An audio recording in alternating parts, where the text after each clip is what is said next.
They looked at 72-year-old Brianna Washington and saw a victim. They saw a frail, elderly black woman they could bully. Silence. And break without consequence. They laughed when she whispered that she was going to call her boy. Officer Brody King actually smirked and said, "Go ahead. Call him. We'll arrest him too." What Officer King didn't know, what none of them knew, was that Brianna's boy wasn't a lawyer. He wasn't a politician. He was a Tier 1 operator for Delta Force, a ghost who specializes in dismantling empires. And he didn't just answer the phone. He answered the war. This isn't just a story about police brutality. It's a story about what happens when the hunters become the prey. The morning sun over the sleepy town of Oak Ridge, Alabama, was usually a promise of peace, but for Brianna Washington, it was about to become a spotlight on a nightmare. Brianna was 72, a retired labor and delivery nurse who had brought half the town's population into the world. Her hands, now stiff with arthritis, were steady on the steering wheel of her 1998 Buick Century. She was on her way home from the First Baptist Church. A pan of her famous peach cobbler resting on the passenger seat, covered in foil. She wasn't speeding. She wasn't swerving. She was humming, "His Eye is on the Sparrow," in her rear-view mirror. The blue and red lights exploded to life. Brianna frowned, her heart doing a nervous little flutter, the kind that black folks in the South know too well. Regardless of age or status, she signaled, pulled over onto the gravel shoulder of Highway 9, and kept her hands at 10 and 2. The cruiser behind her was aggressive, pulling up so close the bumper nearly touched her trunk. 2 officers stepped out. One was a rookie, Officer Kyle Gentry, looking nervous. The other was Officer Brody King. King was a man who wore his badge like a crown and his gun like a threat. He was known in Oak Ridge 3 excessive force complaints in 2 years, all swept under the rug by his brother-in-law, Chief O'Malley. King swaggered to the window. He didn't ask for her license. "Get out of the car," King barked, his hand already resting on his holster. Brianna blinked, confused. "Excuse me, officer. Did I do something wrong? I said, get out of the vehicle. You're resisting." King's voice cracked like a whip. "I'm not resisting, son. I'm 72 years old. My seatbelt is just stuck a little." Brianna reached down slowly to unbuckle the belt. It was a harmless movement, a necessary movement, but to Brody King, who was looking for a fight to break the boredom of a Sunday shift, it was an excuse. "Gun!" King screamed, a lie that tasted sweet on his tongue. Before Brianna could process the word, King ripped the door open. He didn't unbuckle her. He grabbed her by the collar of her Sunday dress and yanked. The fabric tore. Brianna cried out as she was dragged from the seat, her hip slamming against the doorframe. She hit the gravel hard, face first. The taste of dust and blood filled her mouth immediately. "Please," she gasped. The wind knocked out of her. "It's just my seatbelt."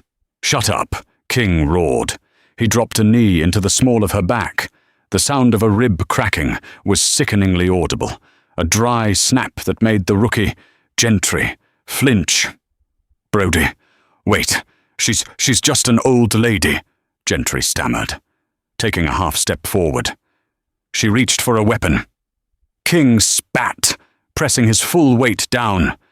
He grabbed Brianna's left arm, the one with the bad arthritis, and wrenched it behind her back with unnecessary torque. Brianna screamed, a high, thin sound that cut through the humid air. "Stop, please, my boy. I need to call my boy." She sobbed into the dirt. King laughed. It was a cold, hollow sound. He leaned down, his lips close to her ear as he cuffed her wrists tight enough to cut circulation. Go ahead. Call your boy. Tell him to come down here. We'll arrest him too. We got plenty of room in the cage for the whole family." They dragged her to the cruiser like a sack of feed. They didn't read her rights. They didn't check her injuries. They threw her into the back seat, her head bouncing off the plexiglass divider, as King drove them to the station. Brianna sat slumped in the back, tears streaming down her bruised cheeks.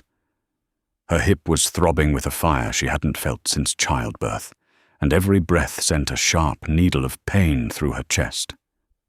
She closed her eyes and prayed. Not for herself. She prayed for these men, because she knew something they didn't. She knew who her son was. She knew that Isaiah wasn't a lawyer. He wasn't a doctor. He wasn't a man who filed complaints or organized protests. Isaiah Washington was a ghost, and ghosts haunt the living. 4,000 miles away, the air smelled of ozone, burning trash, and copper. Staff Sergeant Isaiah Washington sat in the back of a darkened cargo plane, the hum of the engines vibrating through the soles of his boots. He was still wearing his Kit Cry precision combat pants, a plate carrier that had seen more sand than a beach, and a suppressed HK-416 resting against his knee. His unit, a specialized squadron within the 1st Special Forces Operational Detachment Delta Force, had just finished a high-value target extraction in the Idlib province. They were tired. They were dirty. They were the most dangerous men on the planet. Isaiah was known as Ice by his team, not because he was cool, but because he was absolute zero. He didn't panic. He didn't hesitate. In the chaos of a breach, when flashbangs were popping and bullets were chewing up drywall, Isaiah moved with the terrifying stillness of a glacier. The sat phone in his pocket buzzed. It was a breach of protocol to have it on, but they were wheels up, heading back to base in Germany.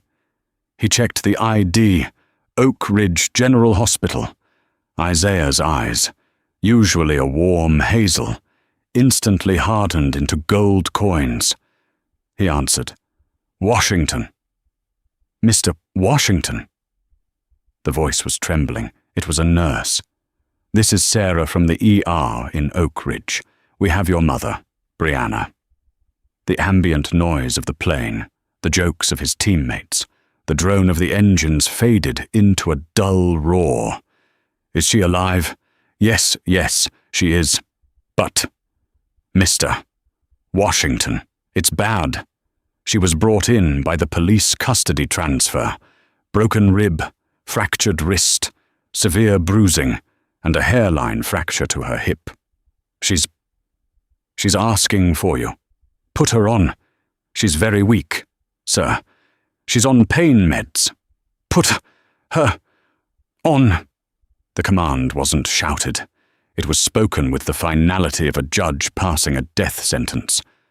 A moment of rustling, then a wheezing, pained breath. Baby Isaiah closed his eyes, his grip on the phone tightening until the plastic creaked. "I'm here. Mama, I'm here. Who did this?"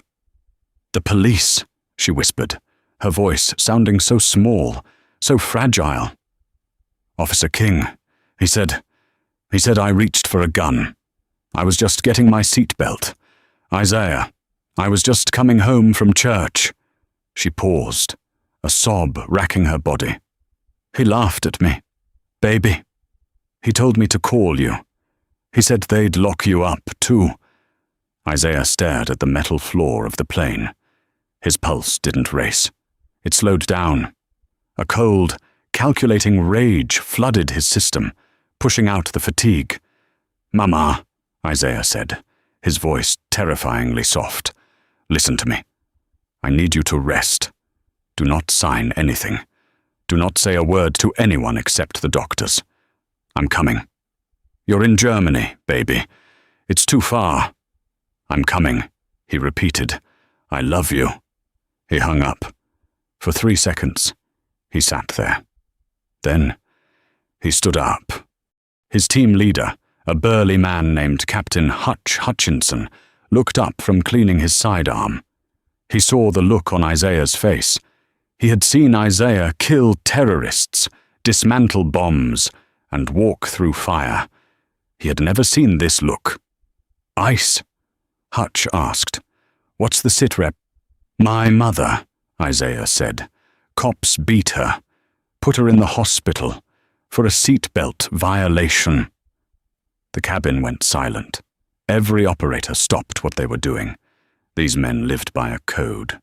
They fought for a country that didn't always love them back, but they did it for the families behind them. To touch a mother was to touch the third rail. "How bad?" Hutch asked. "Broken bones. Hospitalized." Isaiah began unstrapping his gear, his movements precise, mechanical. "I need a bird. I need to be in Alabama yesterday." Hutch didn't ask for permission from command. He didn't check the regulations. He looked at the pilot up front. "Change of flight plan.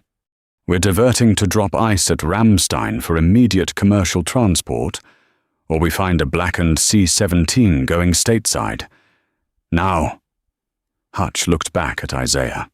"You need the boys." Isaiah shook his head. "No, not yet. This isn't a mission. It's personal." "If it gets loud," Hutch said, tossing Isaiah a burner phone. "You press 1.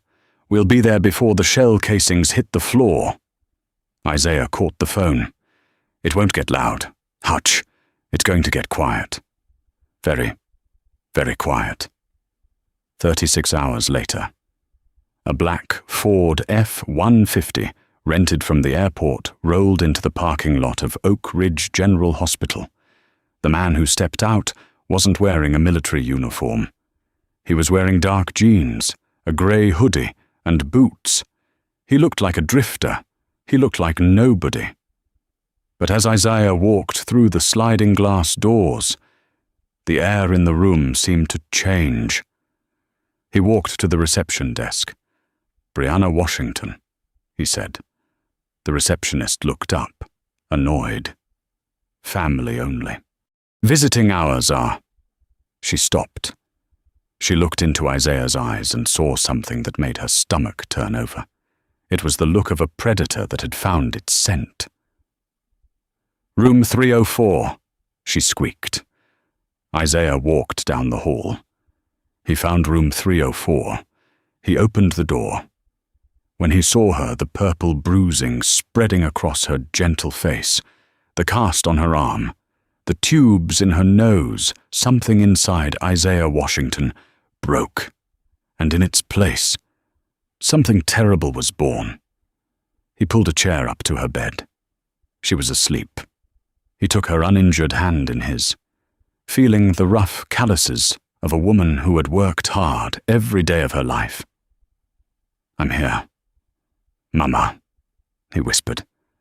He stood up and walked to the window, looking out at the town of Oak Ridge.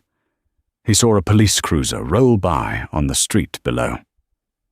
"Officer King," Isaiah murmured to the reflection in the glass. "You wanted my attention? You got it."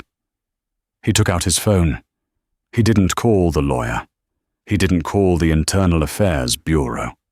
He opened a secure app, typed in a sequence of numbers, and accessed a database that technically didn't exist for domestic use.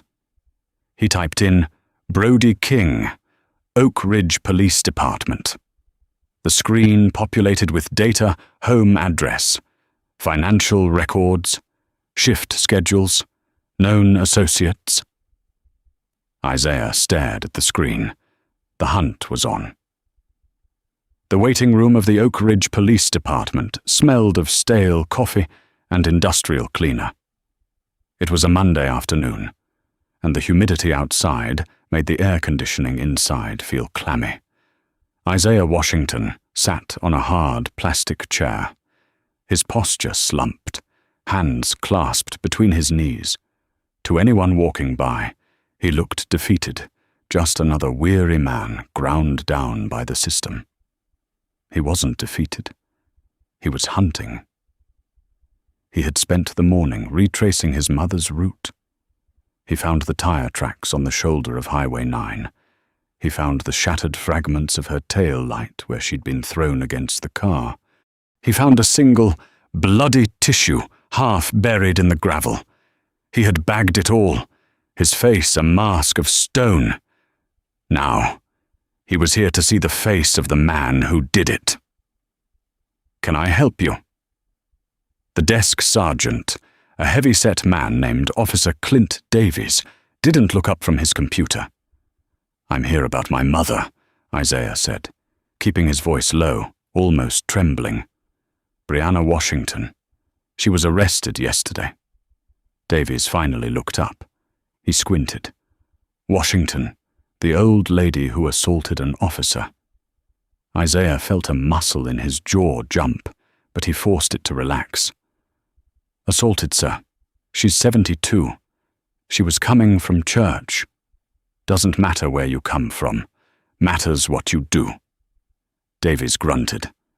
"She's being charged with resisting arrest, assaulting a police officer, and obstruction of justice.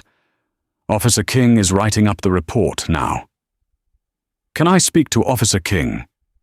"He's busy." "Please. I just want to understand what happened." Maybe I can apologize for her."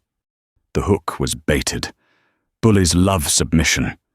Davies smirked and picked up the phone. "King, get out here. The old lady's son is here to apologize." A moment later, the door to the back offices swung open. Officer Brody King stepped out. He was a big man, mostly muscle but starting to go soft around the middle, with a buzz cut and eyes that looked like dead fish. He walked with a swagger that screamed insecurity masked by power. King looked Isaiah up and down. He saw the grey hoodie, the worn boots, the slumped shoulders. He didn't see the calluses on Isaiah's knuckles or the way his eyes were tracking every exit, every weapon, every camera in the room. "You're the son?" King asked, stopping a few feet away, hooking his thumbs into his duty belt. "Yes, sir," Isaiah said, standing up slowly. He made sure to keep his hands visible, palms open. I saw her in the hospital. She's in bad shape, officer." "She shouldn't have fought back," King said, a cruel smile touching his lips. "She's lucky I didn't tase her. Tell her to take the plea deal when it comes. If she fights this in court, I'll make sure she dies in a cell." The threat hung in the air, heavy and suffocating. Isaiah looked at King. He was memorizing him. The pulse point in his neck, the way he favored his right leg, the cheap wedding ring on his finger, the smell of tobacco and cheap cologne. "She didn't fight back," Isaiah said softly. "She was scared. She was a threat." King stepped closer, invading Isaiah's personal space. He poked a finger into Isaiah's chest. "And you better watch your tone, boy, or you'll join her. We run this town. Not you, not your mama. Us." Isaiah looked down at the finger poking his chest. In another life, in a sandbox halfway across the world, he would have snapped that finger, driven a palm into King's nose, and collapsed his trachea before King could blink. Instead, Isaiah took a step back. "I understand. I wanted to see the man who did it."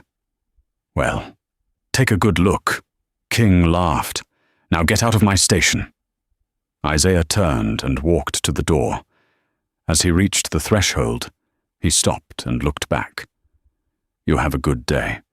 Officer King, enjoy it." King just laughed again and turned back to Davies. What neither of them noticed was the small, black adhesive disc Isaiah had slapped onto the underside of the counter when he first stood up. It was a military-grade audio bug, smaller than a dime, with a battery life of 3 weeks and a range of 2 miles. Isaiah walked out into the blinding sunlight. He got into his rental truck, drove 2 blocks, and pulled into a deserted parking lot behind an abandoned Kmart. He pulled a laptop from his bag and put on a pair of headphones. The audio feed crystallized instantly. "Scared little punk." King's voice came through, tinny but clear. "Did you see him shaking family of cowards? You got to be careful. Brody," Davies's voice replied. The chief said no more heat. "That lady's hip is bad." "Screw the chief," King scoffed. "O'Malley knows who brings in the real money. Speaking of, I'm meeting the supplier tonight at the old lumber yard. He's got the payout from the seizures." Isaiah froze. His fingers hovered over the keyboard. "Seizures." He quickly typed into the database again, cross-referencing King's arrest records with civil asset forfeiture. The results scrolled by in a waterfall of corruption.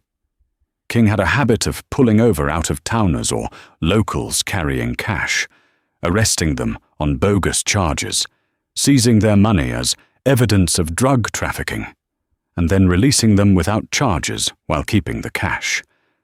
But the supplier. That implied drugs. That implied organized crime. Isaiah closed the laptop. His eyes were cold fire. "You're not just a bully," Isaiah whispered to the empty truck. "You're a criminal, and tonight you're going to learn that you can't arrest a ghost." The old lumber yard was a graveyard of rusted machinery and rotting wood on the edge of the Sipsey wilderness.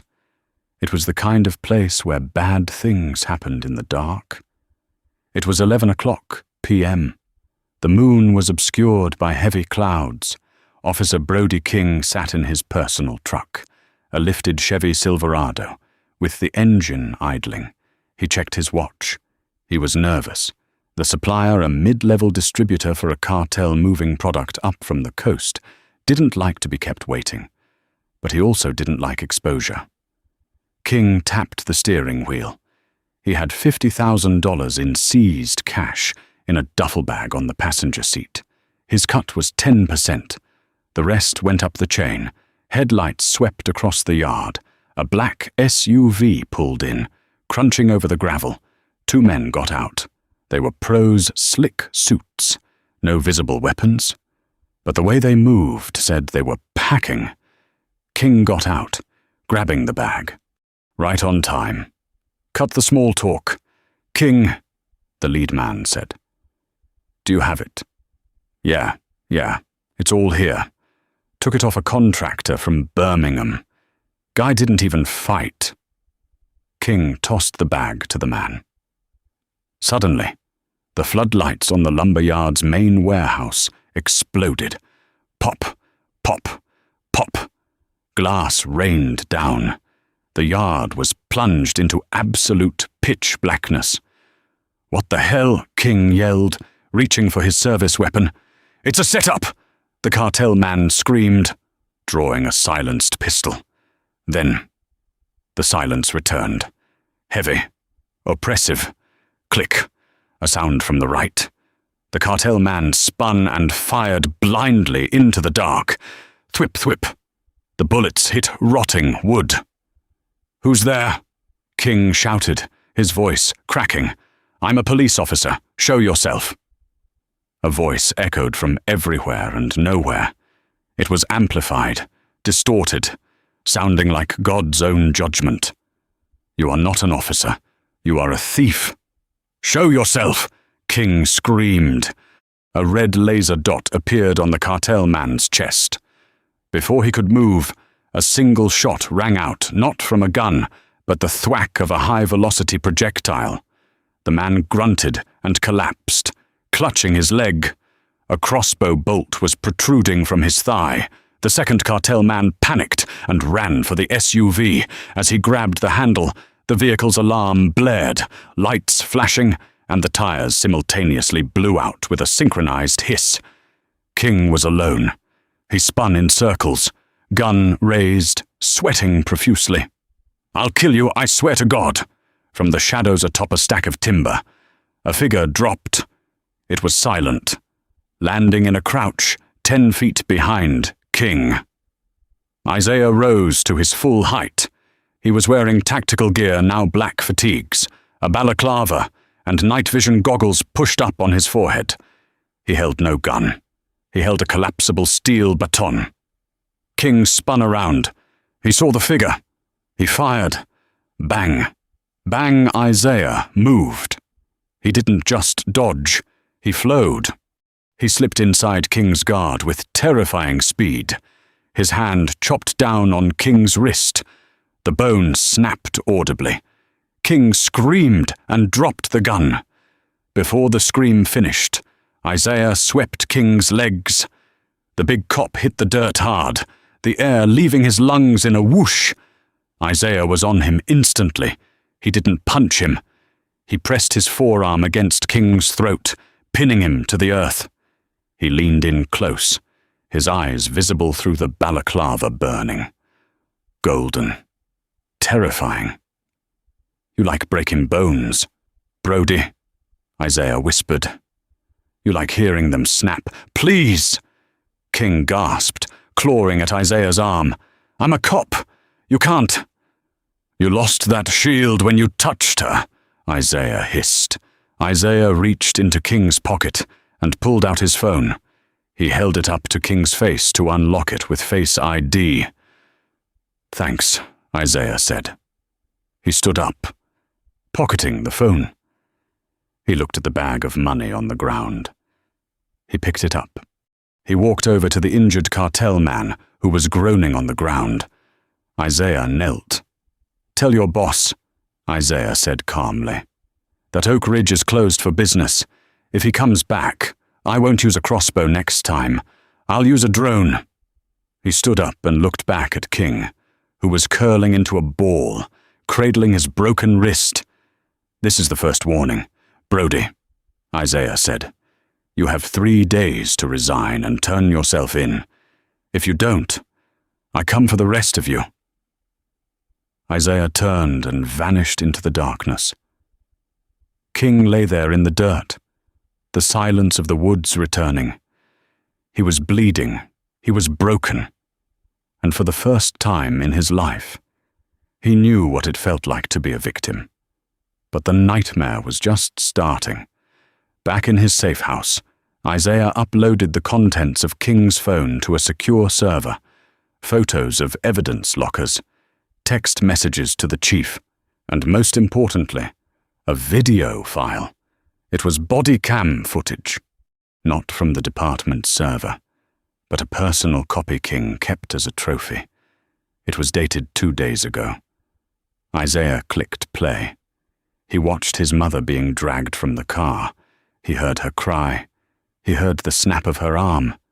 And he heard King laugh. Isaiah watched it 3 times. He didn't cry. He simply opened a new window on his laptop. He typed in a new search query. Chief of Police Thomas O'Malley. Address. The system pinged. Isaiah leaned back. 1 down. The head of the snake is next. Chief Thomas O'Malley was a man who believed in order. His order.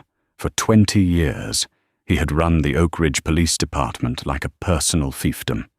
He covered up for his officers, skimmed off the top of drug busts, and ensured that the right people stayed in power. He was untouchable, or so he thought. It was Tuesday morning. O'Malley sat in his office, nursing a lukewarm coffee and staring at the empty chair across from him. Brody King hadn't shown up for his shift. His phone was going straight to voicemail. "Damn it, Brody," O'Malley muttered, rubbing his temples. "If you're sleeping off a bender again." His secretary, Mrs. Gable, buzzed in. "Chief, there's a package for you. No return address. Bring it in." Mrs. Gable placed a small, brown cardboard box on his desk and left. O'Malley frowned. He cut the tape with a letter opener. Inside, resting on a bed of packing peanuts, was a single, pristine flash drive and a note. The note was handwritten on heavy, cream-colored cardstock. It read, "Resignation is the only option. You have 24 hours. The ghost of Brianna Washington." O'Malley scoffed. What kind of sick joke is this? He plugged the drive into his computer. A video file popped up. He clicked play. The color drained from his face so fast it left him dizzy. The video was a compilation. It started with Brody King's body cam footage of the brutal arrest of Brianna Washington, footage O'Malley had personally ordered deleted from the server. Then, it cut to a grainy night vision recording of King at the lumber yard, handing a bag of cash to a known cartel associate.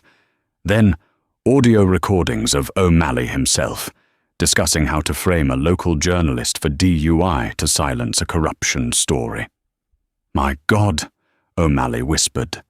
The video ended with a black screen and white text. "Every file on this drive has been sent to the FBI, the State Attorney General, and every major news outlet in Alabama.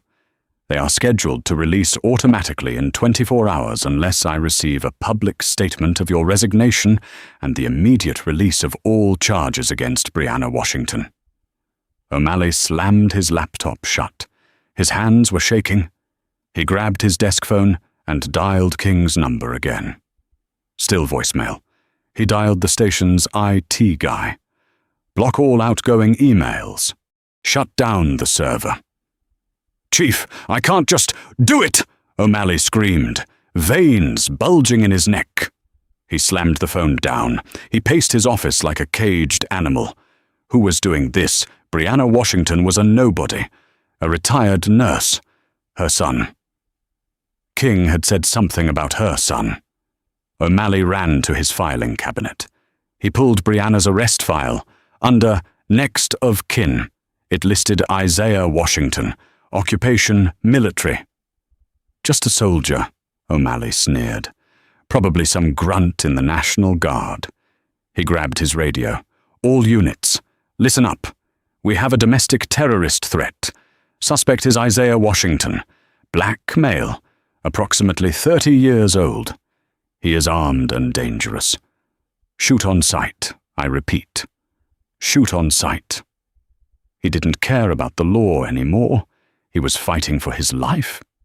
He grabbed his personal AR-15 from the gun rack and marched out of his office. "Gentry," he barked at the rookie. "You're with me.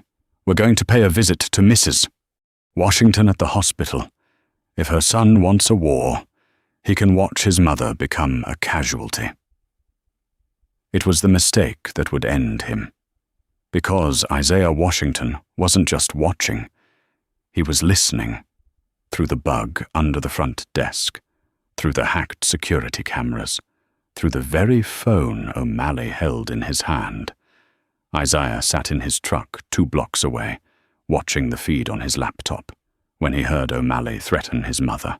The temperature in the truck seemed to drop 10 degrees. "You just signed your death warrant." "Chief," Isaiah whispered. He closed the laptop. He checked the magazine in his sidearm, a suppressed Sig Sauer P226. He didn't want to kill cops. He really didn't. But O'Malley wasn't a cop anymore. He was a rabid dog. Isaiah put the truck in gear. "Gentry," he murmured, remembering the rookie who had tried to stop King. "You get a pass. The rest of them. School is in session." The hospital was quiet. It was midday, and visitors were trickling in and out. Brianna was dozing in her room, the pain medication finally giving her some relief. Suddenly, the silence was shattered by the screech of tires. 3 police cruisers skidded to a halt at the main entrance. Chief O'Malley and 4 officers, including Gentry, burst through the doors, weapons drawn. "Clear the lobby," O'Malley shouted. Everyone out now. Nurses screamed. Patients scrambled. O'Malley marched to the elevators, his eyes wild. "Third floor, move!" They piled into the elevator. As the doors closed, Gentry looked at the chief, his face pale. "Chief, are we arresting her again?" "She's hurt." "Shut up, Gentry," O'Malley snapped. "We're using her as bait. Her son is out there. He'll come for her." The elevator dinged on the 3rd floor. They stormed down the hall to room 304. O'Malley kicked the door open. Brianna woke with a start, clutching her chest. "Get up!" O'Malley yelled, aiming his rifle at her. What is happening?" Brianna cried, her voice trembling. "Your son is happening," O'Malley snarled. He grabbed her arm, the broken one. Brianna screamed in agony. "Let her go," Gentry shouted, stepping forward. "Chief, that's enough." O'Malley spun and backhanded Gentry with the stock of his rifle. The rookie crumbled to the floor, blood trickling from his temple. "Anyone else want to be a hero?" O'Malley screamed at the other officers. They looked at each other, terrified, and shook their heads. O'Malley dragged Brianna out of the bed. She couldn't walk. She slumped against him, sobbing. "We're going to the roof," O'Malley announced. "We'll wait for him there." He dragged her into the hallway. The other officers followed, guns trained on the empty corridor. They reached the stairwell door. O'Malley pushed it open. Click. The lights in the stairwell went out. "Flashlights." O'Malley ordered. Beams of light cut through the gloom. They started up the stairs, O'Malley dragging Brianna like a rag doll. They reached the landing between the 3rd and 4th floors. Suddenly, a canister clattered down the stairs from above. It bounced twice and stopped at O'Malley's feet. "Grenade!" One officer screamed. It wasn't a frag grenade. It was a flash bang. Boom! The sound was deafening. A blinding white light seared their retinas. Brianna, whose eyes were squeezed shut in terror, was spared the worst of it. The officers were not. They screamed, clutching their ears, blinded and disoriented. In the chaos, a shadow moved. Isaiah dropped from the railing above. He landed silently behind the rearguard officer, a quick sleeper hold, and the man slumped unconscious. Isaiah moved like smoke. He disarmed the second officer, stripping the weapon from his hand and delivering a precise strike to the solar plexus. The man folded. O'Malley was still blinking the spots from his eyes, waving his rifle blindly. He felt the weight of Brianna leave his grip. "Mama, get down!" A voice whispered in Brianna's ear. It was the sweetest sound she had ever heard. She dropped to the concrete. "Isaiah." O'Malley screamed, spinning around. "I'll kill her, I swear, I'll—" He stopped. He was alone. His officers were unconscious on the floor. Gentry was sitting on the steps, dazed but unharmed, looking up at the figure standing over O'Malley. Isaiah stood there. He wasn't wearing a mask anymore. His face was exposed hard, angular, and terrifyingly calm. He held O'Malley's rifle in one hand, having ripped it from the chief's grip before O'Malley even realized it was gone. "You're not going to kill anyone, Thomas," Isaiah said. His voice echoed in the concrete stairwell. "You're done." O'Malley reached for his sidearm. Isaiah didn't shoot him. He didn't have to. He stepped in, grabbed O'Malley's wrist, and twisted. The gun clattered to the floor. Isaiah shoved O'Malley backward. The chief stumbled and fell, his back hitting the wall. He looked up at Isaiah, panting, sweating, his eyes wide with fear. "Who are you?" O'Malley gasped. "Who the hell are you?" Isaiah looked down at him. He didn't look angry. He looked disappointed. "I'm the consequences of your actions," Isaiah said. He turned to Gentry. "Officer Gentry, Arrest this man." Gentry looked at Isaiah, then at the chief. He slowly stood up. He wiped the blood from his face. He walked over to O'Malley. "Chief O'Malley," Gentry said, his voice gaining strength, "you have the right to remain silent." O'Malley stared at the rookie in disbelief. "You can't be serious. I'm your chief." "Not anymore," Gentry said. He pulled out his cuffs. "Turn around." Isaiah knelt beside his mother. He carefully checked her arm. "Are you okay?" "Mama."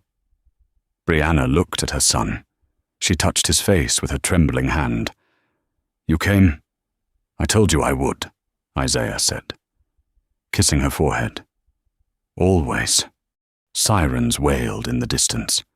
The state police were arriving. The FBI was arriving. The file Isaiah had sent had done its work. Isaiah stood up. He looked at Gentry. "Tell them I was never here." Gentry nodded. "Yes, sir. Thank you." Isaiah picked up his bag. He walked down the stairs, vanishing into the shadows just as the heavy boots of the SWAT team hit the lobby floor. When they burst into the stairwell, they found Chief O'Malley in cuffs, weeping. They found 3 unconscious officers. They found a rookie reading the chief his rights. And they found an elderly woman sitting on the steps, humming a hymn. Safe at last. The siege at Oak Ridge General Hospital didn't end with a bang, but with the suffocating silence of a tomb being sealed. When the FBI SWAT teams finally breached the stairwell, they didn't find a firefight. They found a tableau that would be studied in Quantico for years to come. Chief Thomas O'Malley, the man who had ruled Oak Ridge with an iron fist for 2 decades, was weeping in cuffs, broken not by a bullet, but by the sheer, terrifying dismantling of his ego. Beside him, 3 unconscious officers lay in varying states of disarray, and young Officer Kyle Gentry stood guard over them, his face pale but his eyes clear. And Brianna Washington, she was sitting on the cold concrete steps, humming "His Eye is on the Sparrow," her battered hand resting on the knee of a ghost who was no longer there. Isaiah Washington had vanished into the ether, leaving behind only the scent of ozone and the undeniable weight of justice. But the war wasn't over. The battle had simply moved from the streets to the courtroom. And this was where the true, hard karma would strike cold, calculated, and absolutely devastating. In the holding cells of the Federal Detention Center in Birmingham, the reality of the situation began to set in for Brody King. He had been found 3 days after the hospital incident, cowering in a deer blind on his brother-in-law's property, reeking of cheap whiskey and urine. The arrogance that had fueled his brutality on Highway 9 was gone, replaced by the shivering desperation of a bully who had lost his protection. Across the hall, in a solitary cell, Thomas O'Malley was trying to play his final card. He demanded a phone call, not to a lawyer, but to State Senator Bill Henderson, a man O'Malley had helped fix a hit-and-run for 5 years prior. "Get me Henderson," O'Malley barked at the guard, clutching the bars. "He'll fix this. This is a misunderstanding. I was under duress from a domestic terrorist." The guard, a stoic man named Officer Reynolds, didn't even look up from his paperwork. "Senator Henderson resigned this morning. Inmate. Seems someone leaked photos of him taking bribes from the cartels. He's in the cell block next to yours." O'Malley staggered back, his legs hitting the cot. The blood drained from his face. It was Isaiah. It had to be. The ghost hadn't just targeted him. He had burned the entire forest to catch the wolf. The investigation was led by FBI Special Agent Sarah Prentice, a woman known for her bulldog tenacity in civil rights cases. But even she was stunned by the gift that had landed in her inbox. The flash drive Isaiah had sent wasn't just evidence. It was a perfectly curated roadmap of corruption. It contained 10 years of falsified arrest reports. It had audio recordings of O'Malley laughing about planting drugs on minority teenagers to meet arrest quotas. It had video of King beating a homeless veteran for loitering in a public park. And, most damning of all, it contained the financial ledgers connecting the Oak Ridge Police Department to the Sinaloa cartel's distribution network in Alabama. "He did our job for us," Agent Prentice murmured to her partner as they scrolled through the terabytes of data. "Whoever this guy is, he's not just a soldier. He's an intelligence agency in one man." But the twist came when they found the insurance policy, hidden in a subfolder, encrypted with a code that was simply Brianna's birthday. There was a recording of a meeting between O'Malley and the district attorney, Robert Caldwell. In the recording, Caldwell was heard discussing how to suppress the body cam footage of Brianna's arrest. "Destroy it!" Caldwell's voice sneered on the tape. "If that video gets out, we all hang. Frame the old lady. Say she had a knife." That tape was the nail in the coffin. District Attorney Caldwell was arrested in the middle of a press conference where he was claiming to be shocked and appalled by the allegations. The look on his face when the handcuffs clicked on live television was the first taste of the karma the public had been hungry for. 6 months later, the trial of United States versus Thomas O'Malley, Brody King, and Robert Caldwell began. It was the trial of the century for Alabama. The courthouse was packed. Protesters stood outside with signs reading, "Justice for Brianna," and "The Ghost is watching." The defense team, a group of high-priced lawyers paid for by the police union, tried the only tactic they had left, victim blaming. They painted Brianna Washington not as a grandmother, but as a belligerent agitator who had provoked the officers. They tried to suggest that her injuries were exaggerated, that she had fallen during a routine stop. Then, Brianna took the stand. She didn't look like an agitator. She looked like a queen in exile. She wore her Sunday best, a navy blue dress, and a matching hat. She walked with a cane, her hip still causing her a wince of pain with every step, but her head was held high. The prosecutor, a young and hungry assistant U.S. attorney named David Ross, treated her with the reverence of a saint. "Mrs. Washington," Ross said gently, "can you tell the jury what you were thinking when Officer King pulled you from the car?" Brianna looked at the jury. She didn't cry. She didn't shout. Her voice was steady, carried by the strength of 1,000 Sundays in the choir. "I wasn't thinking about myself," she said. "I was thinking about him. Officer King. I looked in his eyes, and I saw a man who was empty, a man who had so much hate in his heart that he had to break a 72-year-old woman just to feel big. And I prayed for him, because I knew that God don't like ugly. And I knew my son was coming." King, sitting at the defense table, couldn't look at her. He stared at his hands, his face a mask of shame and terror. Then came the hard karma. The defense attorney, a sleek man named Jonathan Creel, tried to discredit Isaiah. "Mrs. Washington, isn't it true your son is a violent mercenary, a man who operates outside the law? Isn't it true he assaulted these officers?" Brianna smiled. It was a cold, knowing smile. "My son is a soldier, sir. He fights for this country. He fights for people who can't fight for themselves, and he didn't assault those officers. He disciplined them. If my boy wanted them dead, we wouldn't be having a trial. We'd be having a funeral." The courtroom erupted. The judge banged her gavel, but the damage was done. The jury saw the truth. They saw the difference between a thug with a badge and a warrior with a code. The jury deliberated for 4 hours. When they returned, the silence in the room was heavy enough to crush bone.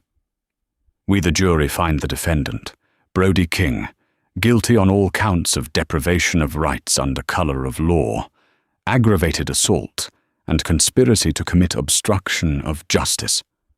King let out a sob. He put his head on the table. We, the jury, find the defendant, Thomas O'Malley, guilty on all counts of racketeering, conspiracy to distribute narcotics, money laundering, and accessory to assault. O'Malley sat stone still. He looked like a statue crumbling into sand. We, the jury, find the defendant, Robert Caldwell, guilty of obstruction of justice and perjury. The sentences were delivered 2 weeks later, and they were the kind of sentences that send a message to every corrupt official in the country. Judge Catherine Sullivan didn't mince words. She looked at Brody King first. Mr. King, you preyed on the weak because you thought your badge made you invincible. You are sentenced to 25 years in federal prison, and I am recommending that you serve your time at USP Pollock. King gasped. USP Pollock was a high-security penitentiary known for its violent population. It was not a country club prison. It was a shark tank, and King was fresh meat. As the marshals hauled him away, he was screaming, begging for protective custody. His screams echoed in the hallway, a chilling reminder of the screams he had ignored on the roadside. Then, she turned to O'Malley. Mr. O'Malley, you were the architect of this nightmare. You sold your oath for cartel money. You are sentenced to life in prison without the possibility of parole. Furthermore, under the asset forfeiture laws you so loved to abuse, the court orders the immediate seizure of all your properties, accounts, and pensions.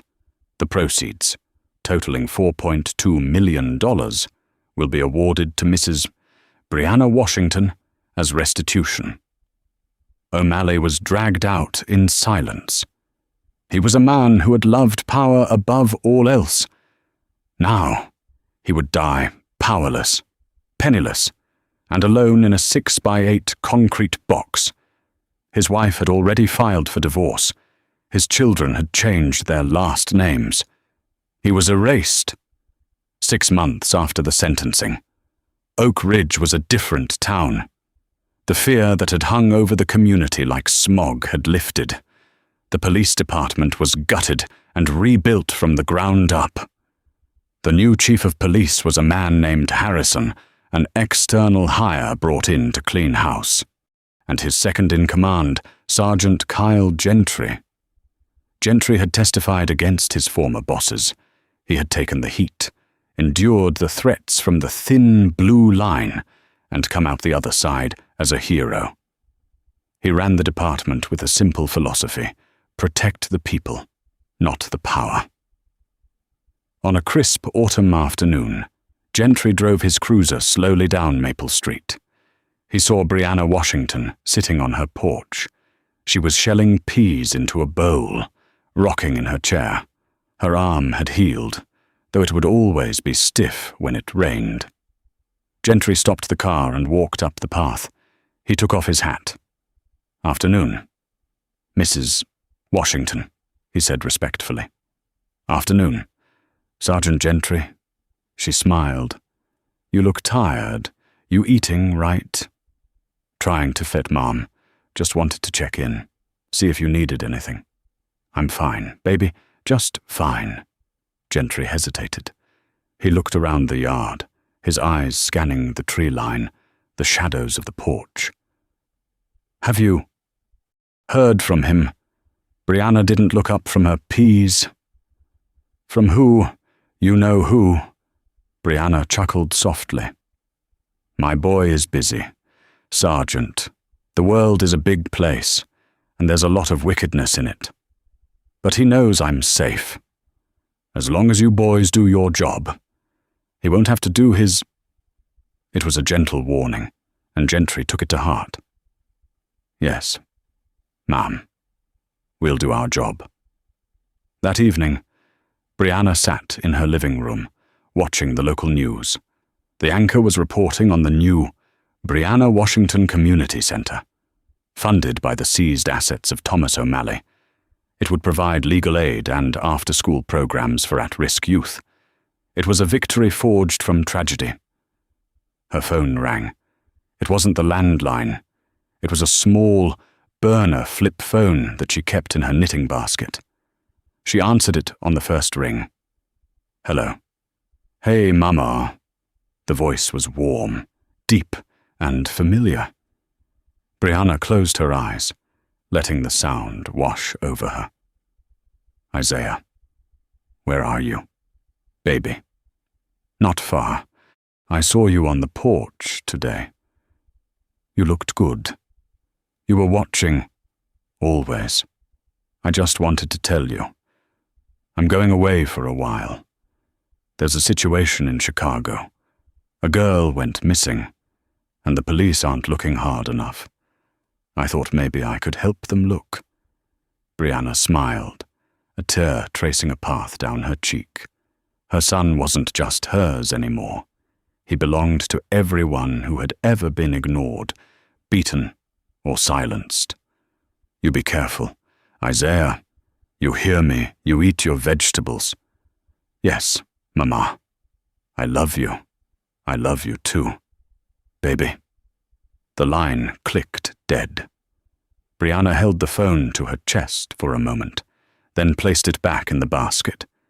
She looked out the window into the gathering dark. Somewhere out there, a predator was about to realize they were being hunted. The story of Brianna Washington and the Oak Ridge incident became a legend in the Deep South. While the names in this retelling are pseudonyms to protect the privacy of the families involved, the core of the story rings true to many who have faced systemic injustice. The hard karma that befell Brody King and Thomas O'Malley serves as a stark reminder that no one is above the law, especially when the victim has a guardian angel with a Delta Force skill set. In the end, it wasn't the violence that saved Brianna.